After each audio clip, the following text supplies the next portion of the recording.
परिषद शाळा तलवाडे येथे माजी विद्यार्थी संघ मेळाव्याचे आयोजन। शहापूर तालुक्यातील डोळखांब केंद्रामधील जिल्हा परिषद शाळा तलवाडे येथे शाळा व्यवस्थापन कमिटी तसेच शिक्षक वृंद यांनी माजी विद्यार्थी संघ मेळावा आयोजित केला होता।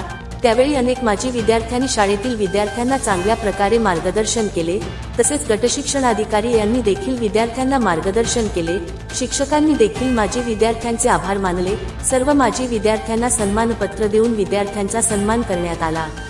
अशा प्रकारे जिल्हा परिषद शाळा तलवाडे येथे माजी विद्यार्थी संघ मेळावा मोठ्या उत्साहात साजरा करण्यात आला। यावेळी हिराजी वेखंडे, गटशिक्षणाधिकारी शहापूर पंचायत समिती, शिवानी पवार, विस्तार अधिकारी डोळखांब बेट, सत्यसाई समिती ठाणे अध्यक्ष अरुण सर, उपाध्यक्ष Devendra Kopikar sir, police Patil Machhindra Marade, Pandit Marade sir, Gorakh Marade, ग्रामविकास अधिकारी शाळा व्यवस्थापन समिती अध्यक्ष बुधाजी बरतड, उपाध्यक्ष रवींद्र मराडे सर, माजी सरपंच अंकुश बरतड, अतिश मराडे, हैबत शिंदे, ग्रामपंचायत शिपाई सुनील सोनावणे, रमेश बरतड, महेश भगत, अक्षय मराडे, रमेश बरतड, कृष्णा जुगरे, राजेंद्र बरतड, कमलाकर बरतड, सचिन साबळे तसेच शाळेतील विद्यार्थी, माजी विद्यार्थी आणि शिक्षक वृंद मोठ्या प्रमाणात उपस्थित होते।